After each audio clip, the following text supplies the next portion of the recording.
Muy bien.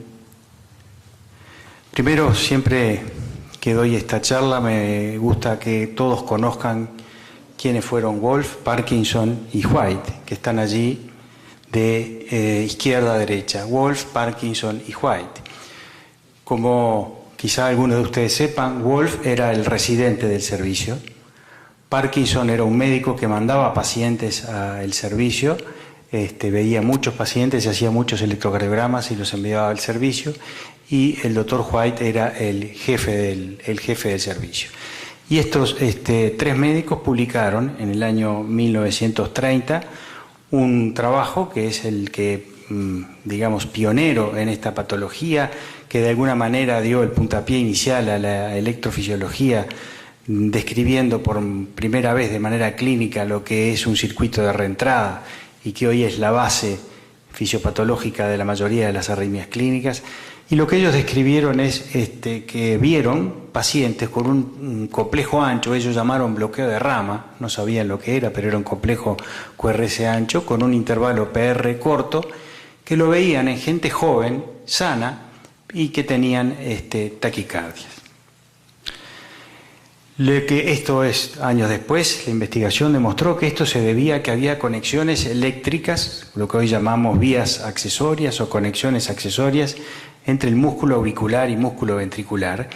Y eso no es nada extraño ni ninguna anomalía anatómica, es simplemente una fibrita muscular, de músculo normal, que quedó haciendo contacto entre el músculo de la aurícula y el músculo del ventrículo. Aquí tenemos un corte del corazón.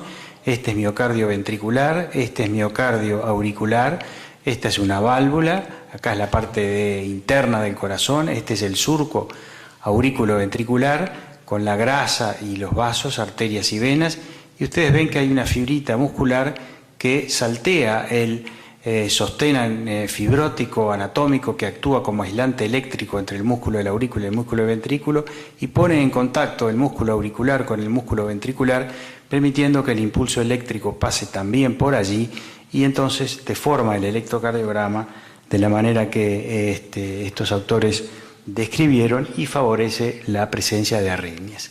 Es importante entonces que nosotros, mirando un electrocardiograma, sepamos interpretar lo que pasa en el sistema eléctrico del corazón para poder entonces actuar en consecuencia de una manera racional y lógica.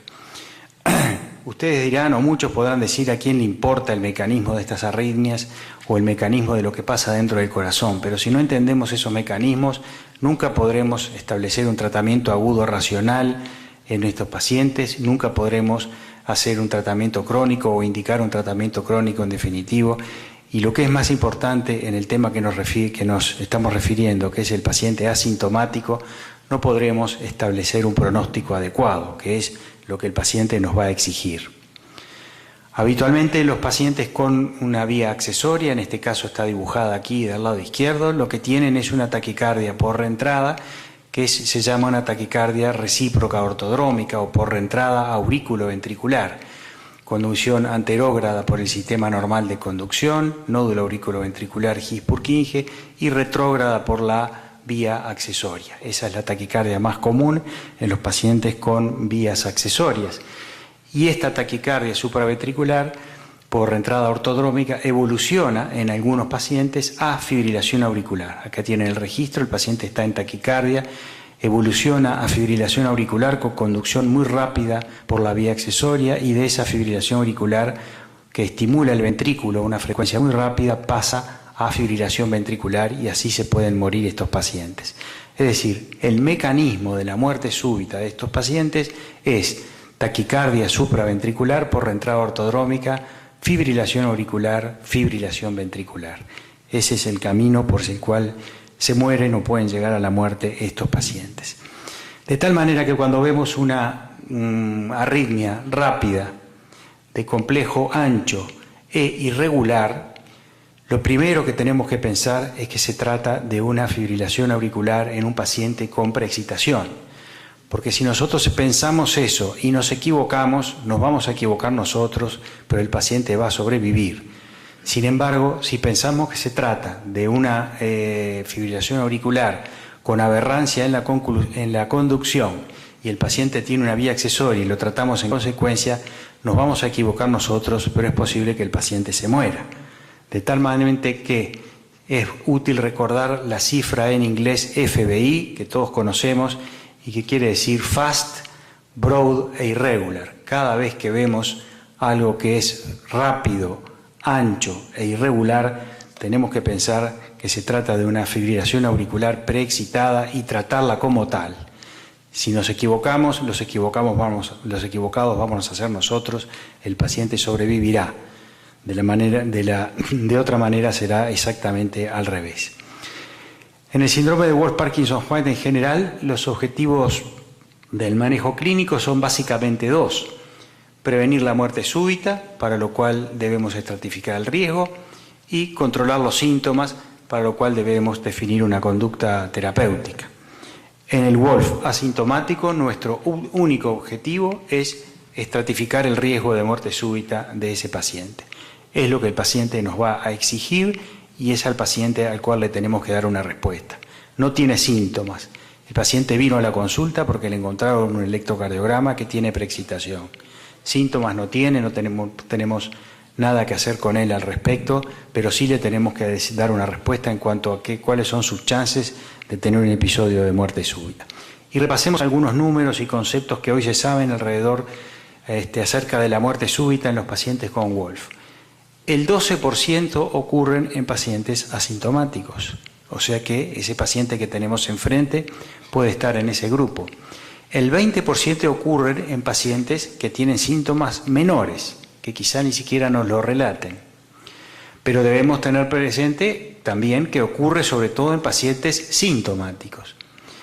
En dos estudios, no hay demasiados, en dos estudios de historia natural de pacientes con síndrome de Wolff, no se registró ningún episodio de muerte súbita en asintomáticos.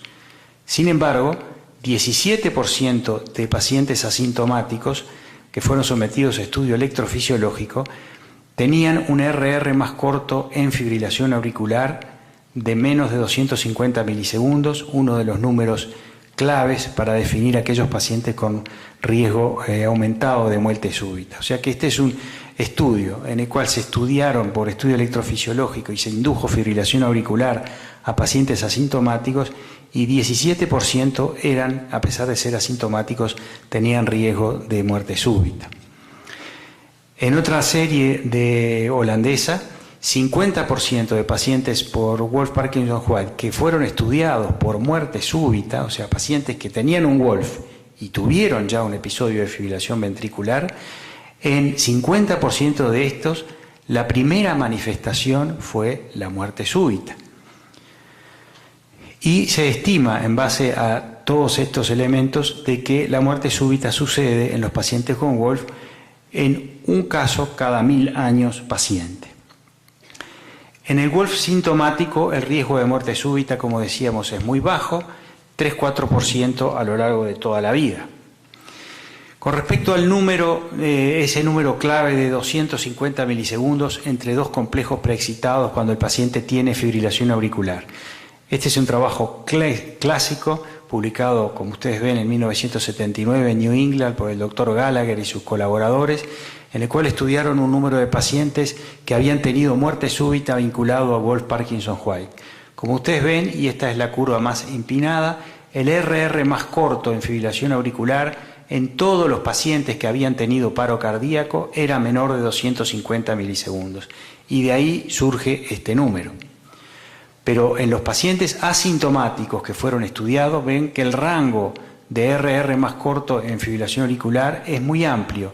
Pero hay un grupo de ellos, hay un grupo de estos pacientes asintomáticos que tienen un RR más corto entre complejos preexcitados en fibrilación auricular que es menor de 250 milisegundos.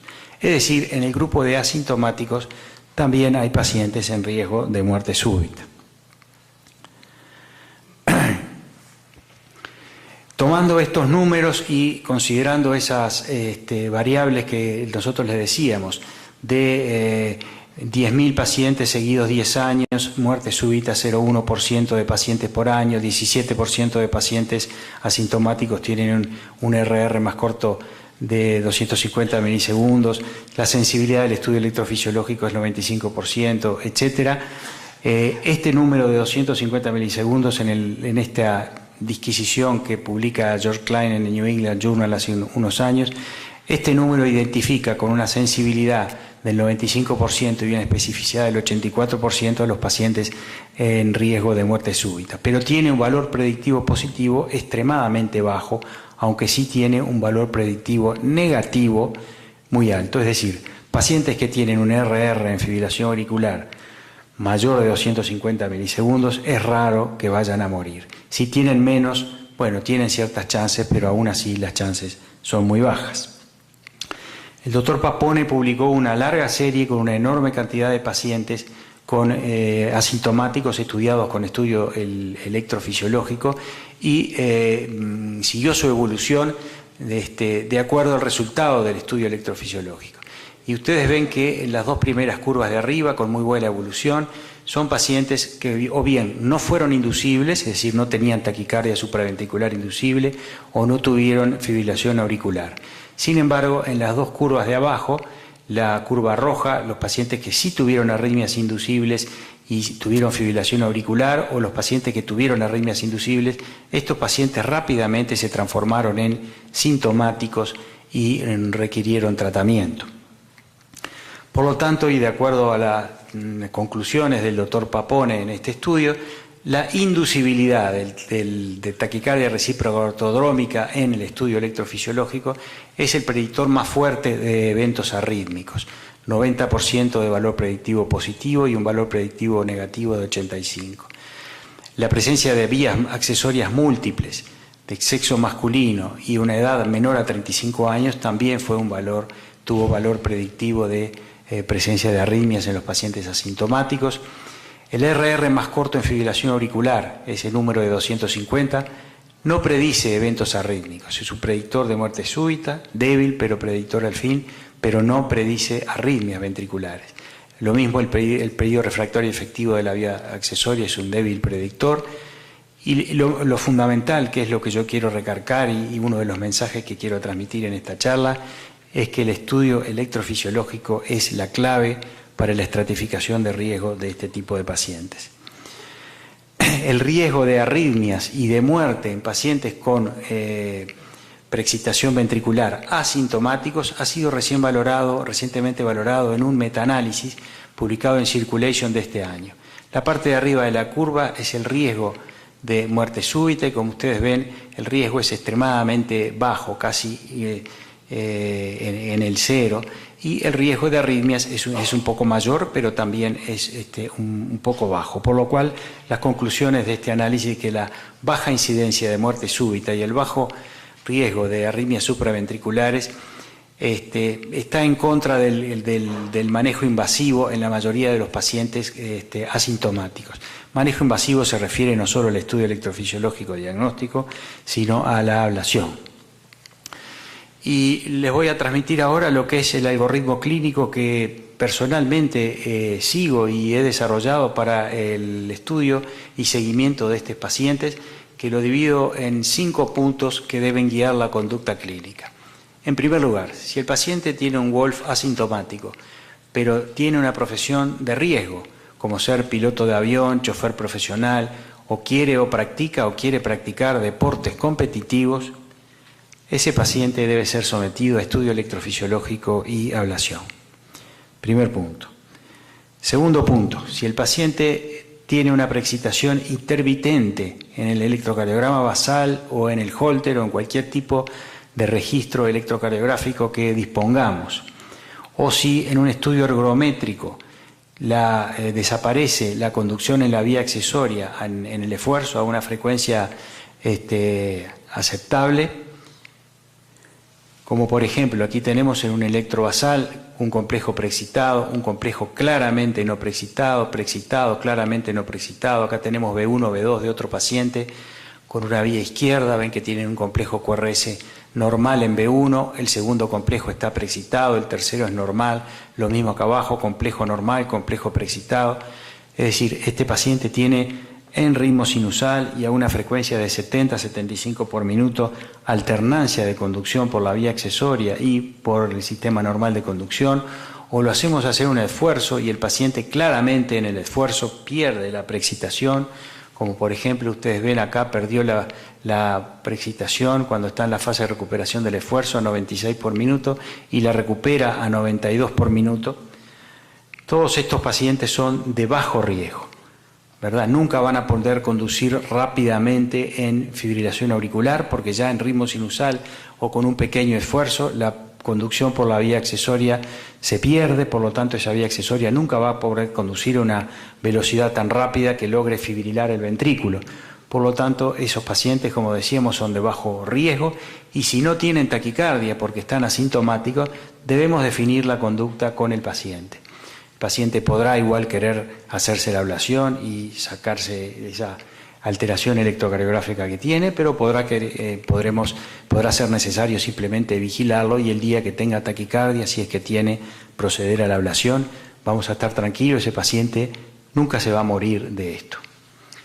El problema es cuando la preexcitación es permanente. El paciente tiene un electrovasal con preexcitación permanente, tiene un Holter con preexcitación las 24 horas y en el test ergométrico llega a 170, 180 de frecuencia y la preexcitación se mantiene.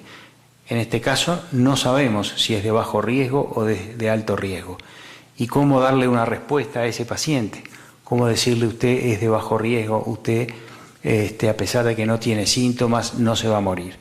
La única forma que existe desde mi punto de vista es hacer un estudio electrofisiológico que hoy día es un estudio rutinario, absolutamente sin riesgos y que nos puede dar todas las respuestas a nosotros y al paciente. Aquí, por ejemplo, les pongo el ejemplo de una paciente de 17 años del sexo femenino que no tenía síntomas, pero que tenía este electrocardiograma con un claro síndrome de preexcitación, con una vía accesoria del lado derecho. Voy a mostrar algunos registros rápidamente para que no se asusten ni se duerman. Estos son los registros basales que confirman la preexcitación. Esto demuestra que estimulando desde el ventrículo, aquí estamos estimulando desde el ventrículo, la vía accesoria no conduce hacia la aurícula, es decir, la paciente no va a poder nunca tener taquicardia supraventricular porque la vía accesoria conduce solo para adelante, por eso estaba asintomática y no tenía taquicardias. El periodo refractario de la vía accesoria es muy prolongado, 340. La conducción anterógrada por la vía accesoria también es muy prolongada, 400 milisegundos, 150 milisegundos. Se induce fibrilación auricular, el RR más corto es de 400 milisegundos, o sea que es extremadamente bajo el riesgo, y se le da una pequeña dosis de procainamida y desaparece la preexcitación, normaliza el QRS. Es decir, es una paciente que tiene una vía accesoria que conduce en forma anterógrada, pero que es de bajo riesgo, tiene todos los criterios de bajo riesgo y que no conduce para atrás, o sea que nunca va a tener taquicardia. No tiene ninguna indicación de hacerse la ablación, solamente por razones cosméticas del electrocardiograma. En este caso, tratándose de una joven de 17 años, se consultó con los padres decidieron no realizar la ablación y la paciente hasta el día de hoy está totalmente asintomática sin haberse hecho ningún tratamiento específico.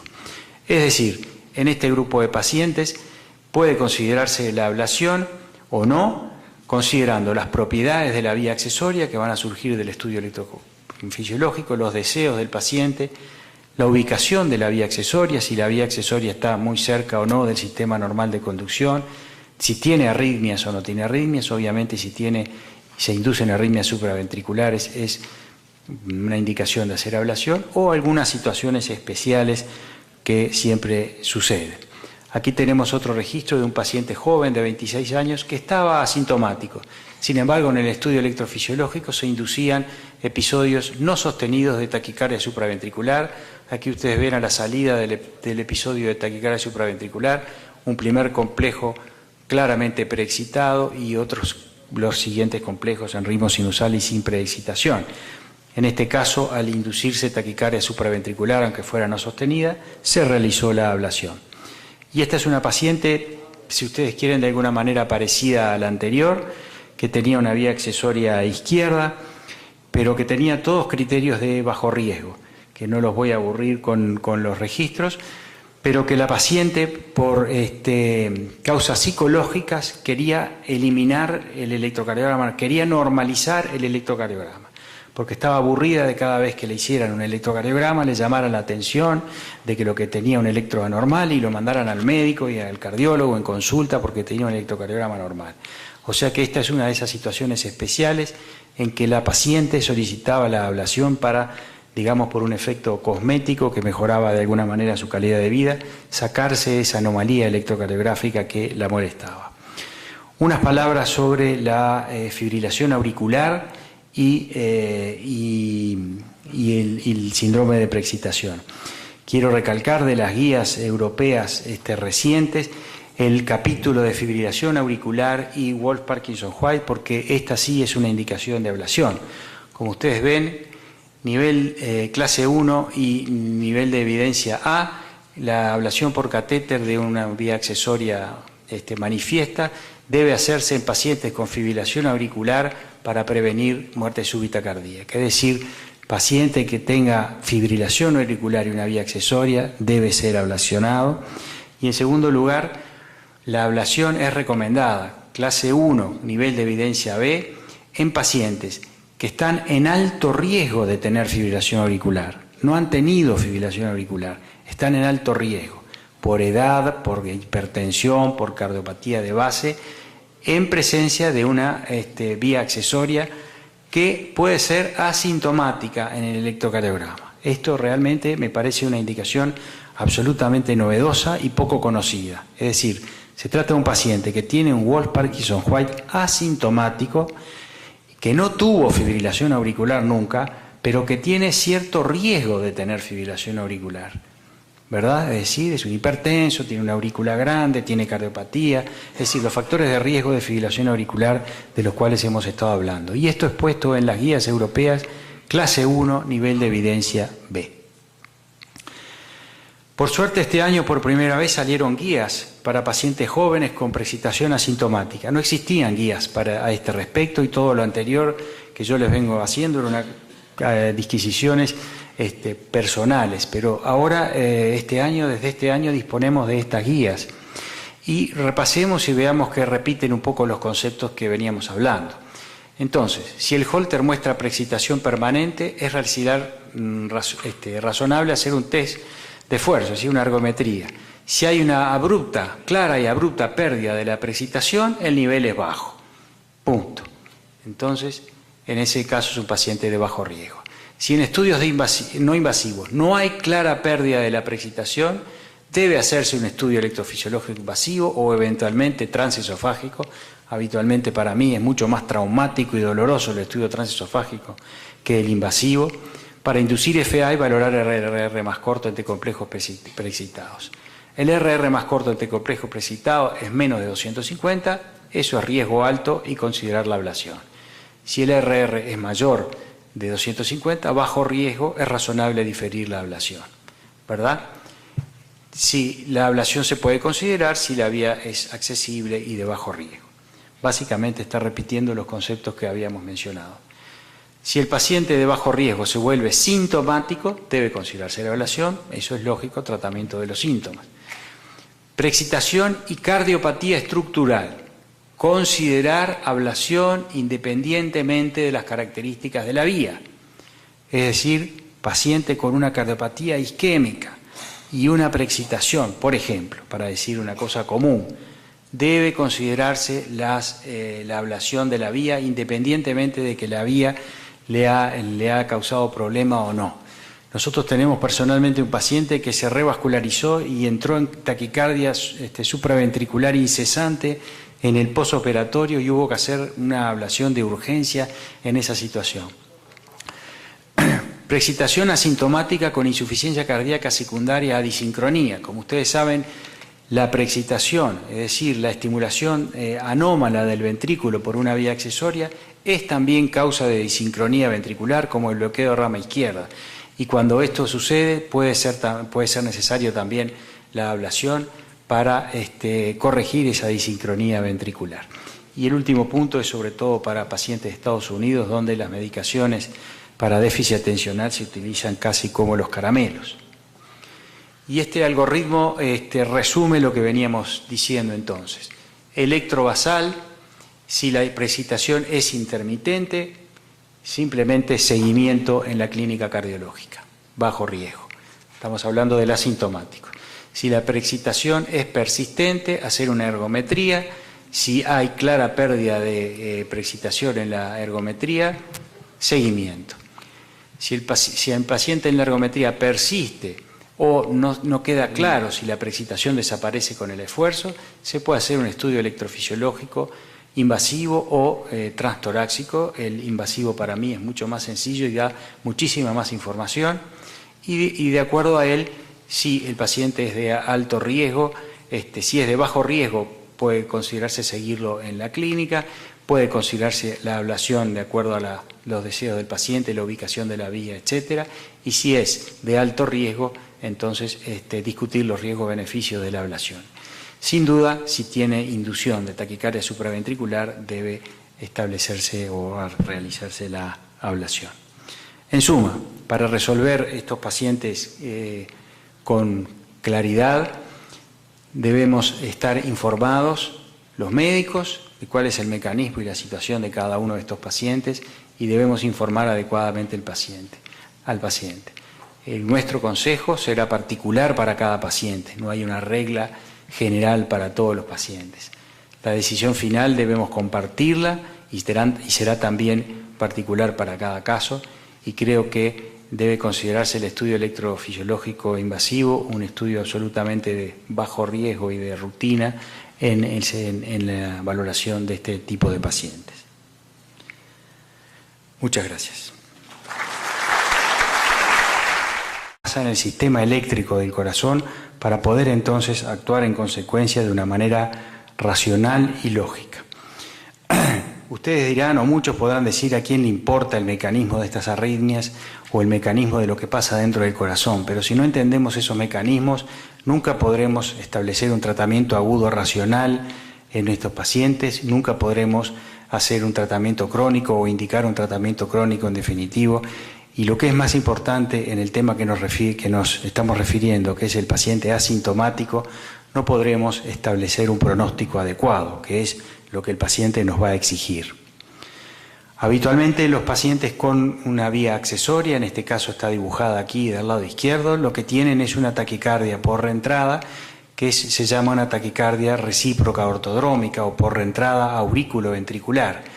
Conducción anterógrada por el sistema normal de conducción, nódulo fibrita muscular, de músculo normal que quedó haciendo contacto entre el músculo de la aurícula y el músculo del ventrículo. Aquí tenemos un corte del corazón, este es miocardio ventricular, este es miocardio auricular, esta es una válvula, acá es la parte interna del corazón, este es el surco auriculoventricular con la grasa y los vasos, arterias y venas, y ustedes ven que hay una fibrita muscular que saltea el sostén fibrótico anatómico que actúa como aislante eléctrico entre el músculo de la aurícula y el músculo del ventrículo y pone en contacto el músculo auricular con el músculo ventricular, permitiendo que el impulso eléctrico pase también por allí y entonces deforma el electrocardiograma de la manera que estos autores describieron y favorece la presencia de arritmias.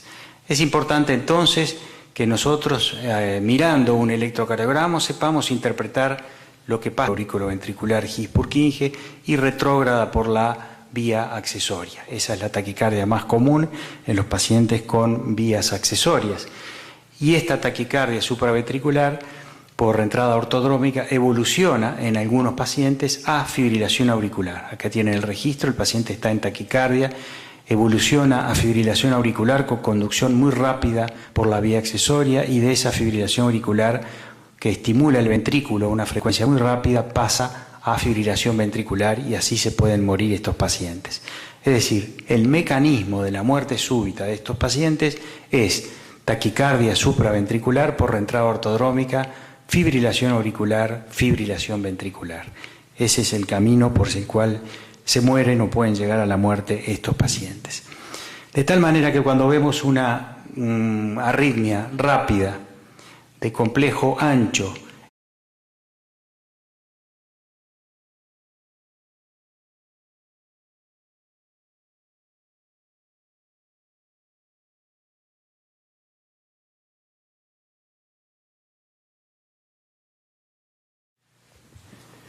Muy bien. Primero, siempre que doy esta charla me gusta que todos conozcan quiénes fueron Wolf, Parkinson y White, que están allí de izquierda a derecha. Wolf, Parkinson y White. Como quizá algunos de ustedes sepan, Wolf era el residente del servicio. Parkinson era un médico que mandaba pacientes al servicio, veía muchos pacientes y hacía muchos electrocardiogramas y los enviaba al servicio, y el doctor White era el jefe del servicio. Y estos tres médicos publicaron en el año 1930 un trabajo que es el que, digamos, pionero en esta patología, que de alguna manera dio el puntapié inicial a la electrofisiología, describiendo por primera vez de manera clínica lo que es un circuito de reentrada y que hoy es la base fisiopatológica de la mayoría de las arritmias clínicas. Y lo que ellos describieron es que vieron pacientes con un complejo ancho, ellos llamaron bloqueo de rama, no sabían lo que era, pero era un complejo QRS ancho, con un intervalo PR corto, que lo veían en gente joven, sana, y que tenían taquicardias. Esto es, años después, la investigación demostró que esto se debía a que había conexiones eléctricas, lo que hoy llamamos vías accesorias o conexiones accesorias, entre el músculo auricular y músculo ventricular. Y eso no es nada extraño ni ninguna anomalía anatómica, es simplemente una